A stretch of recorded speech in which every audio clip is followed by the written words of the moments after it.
안녕하세요. 누구나 쉽게 디지털 라이프를 즐길 수 있도록 도와드리는 쉬운 디지털 DB의 시리입니다. 유튜브 영상을 촬영하고 업로드를 하시면서 가장 중요한 것들이 여러 가지가 있는데 그 중에서도 썸네일을 빠뜨릴 수는 없죠. 내가 말하고자 하는 메시지를 이 이미지 한 장, 즉 썸네일에 어떻게 담느냐에 따라서 조회수도 달라지고 구독자도 달라지고 그만큼 썸네일이 아주 중요하다는 이야기인데요. 제 영상 중에서도 썸네일을 만드는 방법이 여러 동영상들이 있는데요. 오늘은 블로를 사용하면서 썸네일을 아주 초간단으로 만들 수 있는 방법에 대해서 알려드리려고 해요. 바로 스티커에 있는 프레임을 적용하는 방법인데요. 나의 사진에 이미 만들어진 프레임을 적용을 하고 텍스트만 넣으면 썸네일 만드는 거는 아주 식은 죽 먹기죠. 정말 간단하다는 이야기예요. 그럼 지금부터 이렇게 간단한 썸네일을 만드는 방법에 대해서 한번 알아볼게요. 가실까요? 자, 그럼 지금부터 블로 어플을 활용을 해서 썸네일을 한번 만들어 볼 거예요. 그런데 이 썸네일에서 가장 중요한 것은 내 유튜브 채널의 주제와 관련되어 있는, 즉 내가 말하고자 하는 메시지를 이미지 하나인 썸네일에 충족시켜 주시는 게 가장 중요하거든요. 자, 그러면 지금부터 한번 썸네일을 만들어 볼게요. 자, 비디오 만들기 클릭. 내가 가지고 있는 스마트폰 안에서 썸네일은 이미지이기 때문에 저는 사진을 불러오기를 한번 해볼게요. 자, 4가지 스타일의 썸네일을 한번 만들어 볼 텐데 저는 한꺼번에 사진들을 클릭을 한번 해볼게요. 이렇게 하고 오른쪽 화살표. 자, 확인. 그러면 썸네일의 비율 또한 유튜브에 들어갈 것이기 때문에 16대 9로 설정을 하고 자, 위에 있는 거 확인. 자, 그럼 지금부터 아주 간단하게 썸네일을 만드는 방법에 대해서 알려드릴 텐데요. 제일 먼저 나오는 사진 같은 경우는 유튜브 썸네일 사이즈의 16대 9보다는 사진 촬영이 가로로 되어 있기 때문에 화면의 왼쪽과 오른쪽에 여백이 있죠. 그래서 이 사진 같은 경우는 먼저 어느 위치에 지정을 할 것인지를 먼저 편집을 해주시면 좋거든요. 자, 사진을 선택하고 내가 왼쪽이든 오른쪽이든 아니면 화면의 비율을 줄여주시던지 확대해주시던지 그런데 저는 이 이미지를 바라보는 시각으로 이용을 해서 왼쪽에다 위치를 하고 위를 향하는 듯한 그런 위치 조정을 한번 해볼게요. 자, 그리고 자, 여기에서 여러 가지 배경이나 불투명도 이런 걸 활용하셔도 되는데 저는 여기서 완료. 그 다음 저희가 가장 썸네일을 쉽게 만들 수 있는 방법, 바로 스티커에 있는 프레임을 적용을 해주세요. 그러면 주제와 관련을 해서 여러 가지 프레임들이 보여지는데요. 이미 만들어 놓은 가이드라인이라고 보시면 되거든요. 이렇게 주제별로 쭉 프레임들을 한번 보시면서 이 이미지와 어울릴 것 같은 프레임을 선택을 해주시면 됩니다. 자, 예를 들어서 이거 해볼까요? 네, 그러면 지금 썸네일이 제가 정한 것과 같이 이렇게 사진 뒤로 프레임이 적용이 되었죠. 자, 그러면 이것을 완료. 네, 그러면 제가 빨간색 이 재생 헤드의 위치부터 썸네일에 프레임이 이렇게 적용이 되었어요. 물론 시간을 늘릴 수도 줄일 수도 이 프레임의 적용 시간을 제가 손으로 끌고 드래그를 해서 원하는 만큼 이미지에 프레임을 적용을 하시면 됩니다. 자, 그러면 여기에서 또 완료. 정말 간단하죠. 이렇게 사진에 위치 하나를 놓고 프레임을 적용을 하고 그러면 이 다음에 글자를 한번 넣어 볼게요. 네, 글자를 선택을 하고 왼쪽에 글자. 자, 그러면 이렇게 텍스트들을 쭉 둘러보시면서 내가 가장 마음에 드는 텍스트를 선택을 하시면 되거든요. 자, 이 글씨체를 볼게요. 네, 레인보우라는 글자를 삽입하고 완료. 자, 그러면 마찬가지로 재생 헤드가 지금 뒤에 있기 때문에 이 재생 헤드를 자, 쭉 드래그를 해서 재생헤드를 맨 앞부분에 설정을 하고 여기부터, 네, 여기부터 눌러주니 바로 재생헤드 있는 부분까지 이 글자의 시간 범위가 정해져 있죠. 그래서 뒤에 있는 부분도 이 첫 번째 이미지까지 글자를 삽입하는 시간 범위를 정해 주시면 됩니다. 자, 그 다음에는 글자 클릭.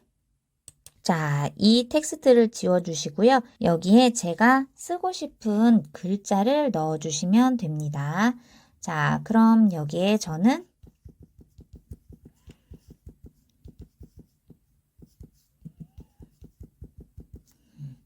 여행 덕후의 이야기라고 텍스트를 넣어 볼 거예요. 자, 그럼 원하는 텍스트를 넣고 완료. 자, 그런데 글자가 너무 크죠? 텍스트의 시작점에 위치를 해주시고 크기 변경. 네, 이렇게 크기 변경에 들어오니 위치 크기 회전이 있는데 여기에서 적용할 부분은 바로 크기. 자, 그러면 왼쪽으로 이렇게 쭉 글자가 작아질수록 텍스트 또한 크기가 쭉쭉 작아지고 있죠. 네. 자, 그러면 저는 이 텍스트를 더 작게 해서 이 화면 위에서 글자를 끌고 드래그를 하셔서 이렇게 글자 이동을 하셔도 되고요. 아니면은 아까 보여드린 위치, 이 위치를 왼쪽으로 할 건지 오른쪽으로 할 건지 또는 아래쪽으로 할 것인지 위쪽으로 할 것인지 여기에서 크기 변경해서 글자의 위치랑 크기를 또는 회전을 조정을 하실 수가 있으시고 아니면 이 화면 안에서 저희가 직접 이렇게 글자를 줄이시거나 회전을 하시거나 이 부분 또한 끌고 이렇게 위아래 드래그를 하셔도 됩니다. 자, 그러면 글자의 크기 변경이 완료되었으면 완료. 자, 여기서도 완료. 네, 그럼 첫 번째 썸네일이 이렇게 간단하게 만들어졌고요. 네, 그럼 두 번째 썸네일은 바로 브이로그 썸네일을 한번 만들어 볼 텐데요. 자, 두 번째 이미지를 클릭. 마찬가지로 이 이미지 또한 16대 9 사이즈하고는 조금 작게 배치가 되어 있죠. 자, 여기에서 마찬가지로 크기를 변경을 해주시거나 레이아웃을 잡아주시거나 배경이나 불투명도 내가 원하는 것을 마음대로 위치와 색감을 지정을 해주시고요. 저는 그대로 활용을 해볼게요. 자, 그러면 저희가 바로 보실 부분은 스티커에서 프레임.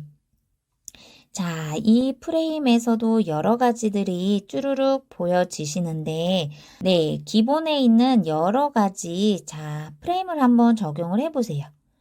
이렇게 쭉 프레임을 적용을 해 보시면서 내가 가장 마음에 드는 프레임을 선택을 한번 해주시는데요.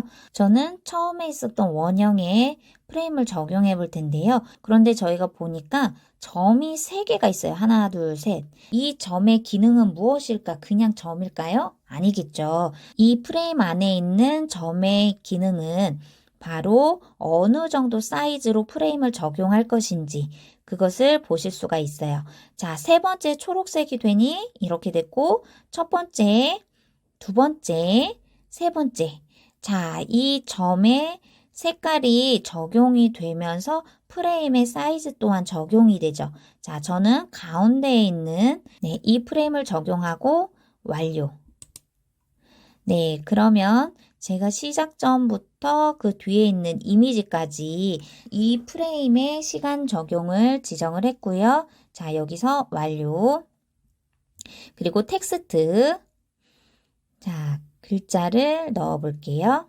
마찬가지로 쭈루룩 글자를 보면서 어울리는 텍스트를 넣어 주시면 되는데요. 네, 여기에서 저는 이 폰트를 한번 적용을 해보고 완료. 자, 그러면 이 텍스트를 더블 클릭. 자, 텍스트를 수정해 주셔야 되겠죠? 네, 텍스트가 완료되면 체크. 자, 그러면 이 텍스트를 이렇게 글자를 다시 늘려주시고 네, 그러면 이렇게 또 간단한 썸네일이 완성이 되었어요. 만약에 이 글씨가 마음에 안 든다. 그러면 폰트를 들어가 볼게요. 자, 여기에 있는 글씨체들을 제가 마음대로 원하는 것을 이렇게 선택을 하실 수가 있으세요. 물론 아래로 쭈루루 내려주시면 이렇게 다양한 폰트들이 있으니까 폰트들을 적용을 해서 내가 원하는 텍스트를 만들어 주시면 됩니다. 저는 이 폰트를 적용을 해보고 완료. 네, 그러면 폰트 또한 제가 원하는 폰트로 수정을 하시고 저는 완료. 네, 그러면 두 번째 썸네일이 간단하게 또 만들어졌네요. 자, 그러면 세 번째 썸네일을 한번 만들어 볼게요. 네, 세 번째 썸네일 주제는 저희가 감성 스타일을 한번 만들어 볼게요. 자, 세 번째 썸네일에서도 마찬가지로 크기나 레이아웃 이런 것들을 활용을 해 보시는데 저는 자, 여기에서 바로 스티커 에서 프레임을 적용을 해보고 자, 세 번째 어울리는 썸네일의 프레임은 자, 어떤 거가 있을까요? 저는 필름 부분으로 가볼게요. 네, 이렇게 필름에서도 어울리는 썸네일의 테두리, 즉 프레임을 적용을 하시면 되는데요. 정말 필름 부분에서는 예쁜 스타일들이 정말 많이 있는 것 같아요. 저는 이 프레임을 적용을 해보고요. 마찬가지로 자, 여기에 점이 바뀌면서 프레임의 구도 또한 바뀌고 있죠. 저는 가운데에 있는 이 프레임의 스타일을 적용을 해볼게요. 네, 그리고 완료. 자, 그럼 이 썸네일에 들어갈 글자 또한 볼까요? 자, 그러면 글자를 들어가서 또 글자. 네, 그러면 자, 이 글자를 선택을 하고 완료를 해볼게요. 자, 그러면 이 글자 또한 더블 클릭. 자, 여기서 수정을 해주시면 됩니다. 네, 이렇게 텍스트 넣고 완료. 네, 그러면 텍스트 크기 변경도 볼게요. 자, 이번에는 확대를 한번 해볼까요? 자, 확대를 해주시고 정하고 완료. 자, 완료. 자, 그러면 세 번째 감성적인 스타일의 썸네일이 완성이 되었어요. 자, 그럼 마지막 썸네일은 일상 스타일에 관련되어 있는 썸네일을 한번 만들어 볼 텐데요. 자, 마찬가지로 이 이미지가 16대 9보다는 좀 작죠. 가운데 두셔도 되고 이번에는 오른쪽으로 제가 위치를 지정을 해 볼게요. 자, 그리고 자, 여기에서 완료. 자, 저희가 스티커에서 프레임 이번에는 일상에서 한번 볼까요? 이 일상에 있는 프레임을 가지고 한번 만들어 볼 텐데요. 자, 프레임 또한 각각 다양하게 원하는 프레임의 위치를 정하실 수 있는데 저는 가운데가 좋네요. 네, 가운데 썸네일에 프레임을 지정을 하고 완료. 네, 그러면 여기에서도 저희가 완료. 자, 마지막으로 글자, 텍스트 넣기. 네, 기본의 텍스트를 넣고 완료. 자, 그러면 글자를 변경해 볼게요. X 하고 입력을 해주시면 되겠죠? 완료. 자, 그러면 여기서도 크기 변경. 이번에도 확대를 한번 해볼게요. 그리고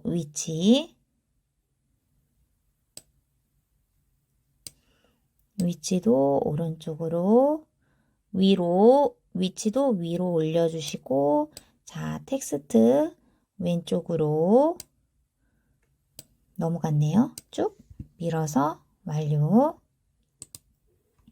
그리고 폰트도 적용을 한번 해볼게요.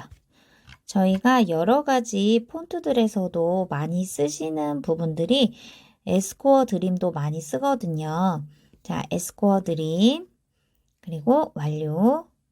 네, 텍스트가 폰트가 변화하면서 조금 더 글자의 위치와 크기를 조금 더 변경을 해주시면 좋을 것 같아요.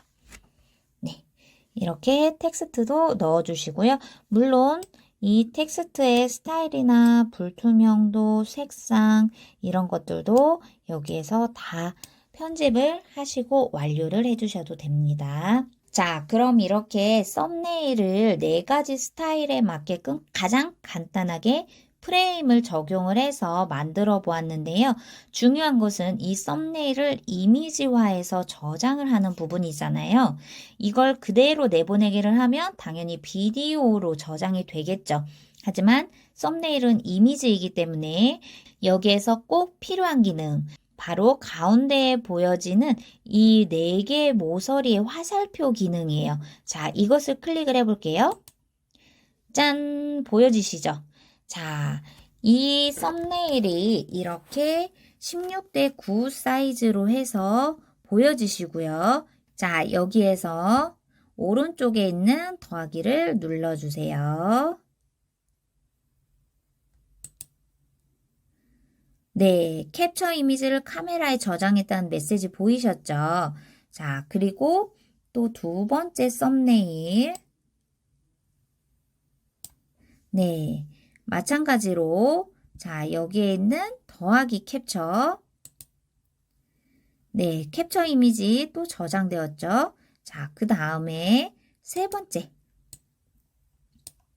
네, 이 3번째 썸네일 또한 캡처. 저장이 되었죠? 자, 마지막 4번째 썸네일. 자, 이 4번째 썸네일도 캡처.